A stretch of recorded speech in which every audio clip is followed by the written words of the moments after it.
Hi, my name is Dori Gorman, and I get to be the chaplain for the YMCA of Middle Tennessee. In the Christian tradition, this is Holy Week. It's the week leading up to Good Friday, where we remember the death of Jesus, and then Easter Sunday, where we celebrate Jesus' resurrection. But I have to admit, this is a Holy Week unlike anything I have ever experienced. 2020 has been a year so far unlike anything any of us even anticipated. So what do we do? What do we do this Holy Week 2020?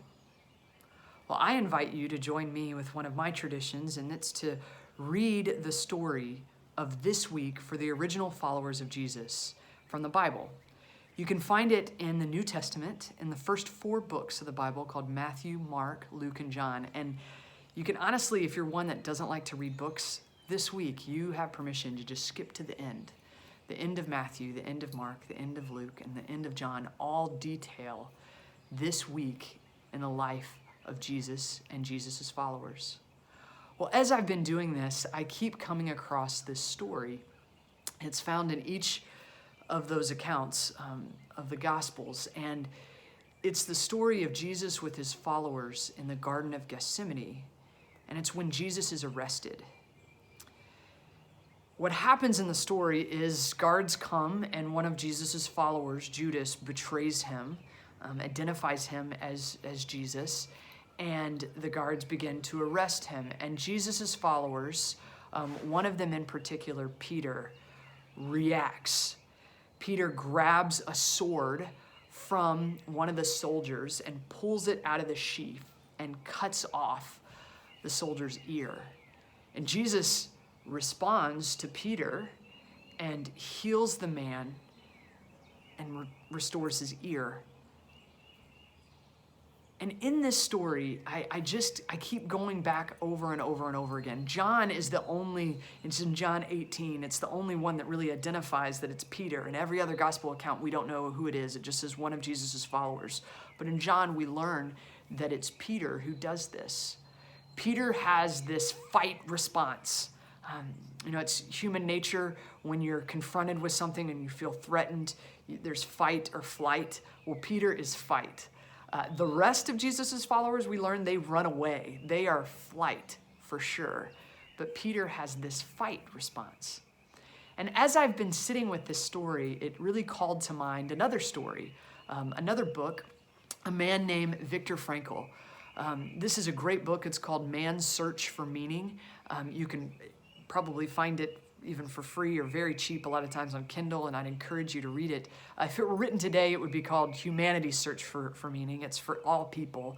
But Viktor Frankl is a psychiatrist, and he is a Jewish man who survived a Nazi concentration camp and wrote about his experiences of all that he learned about human nature and humanity. And one of the things that really stands out to me in this book is how when an event happens, or a stimulus, like something stimulates us, something big happens, there is our response, but there is this space between the event and how we respond.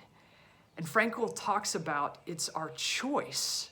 We have a choice of what we do with the space between the event and our response. And within that choice is our opportunity to grow, our opportunity to reveal and reflect the best version of ourselves, the person God made us to be. Or we can choose simply to react and to show the worst version of ourselves, which might be to flee, like some of Jesus' followers, or it might be to fight, like Peter. And it's what we do with that space. We have a lot of space right now. Some of us have more than we want.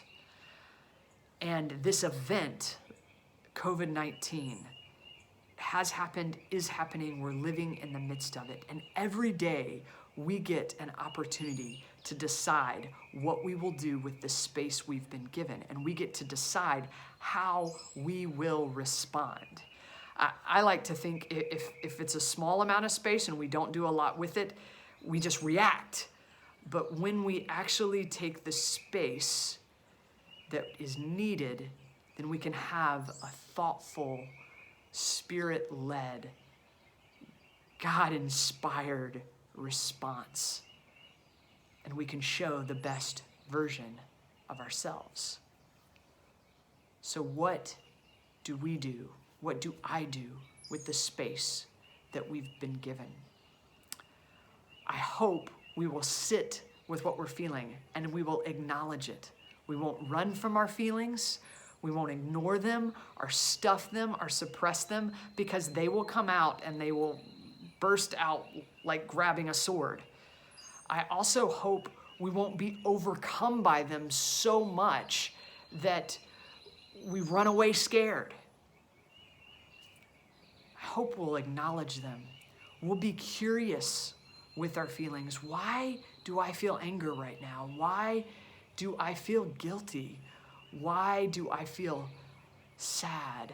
And just let that curiosity spark imagination and thought and reveal to us what's going on within, and actually guide us to a healthy response.